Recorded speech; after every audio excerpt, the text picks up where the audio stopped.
Dobro večer, drage dame i gospodo, dragi gledatelji, dragi ljubitelji internet televizije. Dobrodošli na kanal kućnog TV-a Škrip.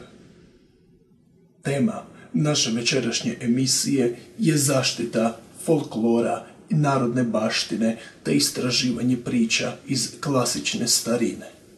U tu svrhu, u večerašnju emisiju, doveli smo ravnateljicu Instituta za sačuvanje usmene predaje i narodne baštine iz Siska.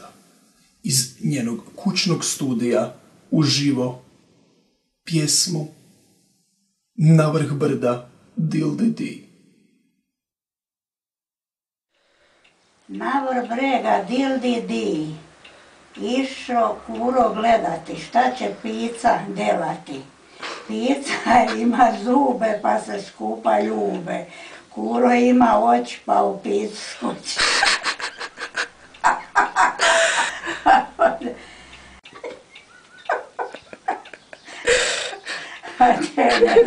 Ne znam više.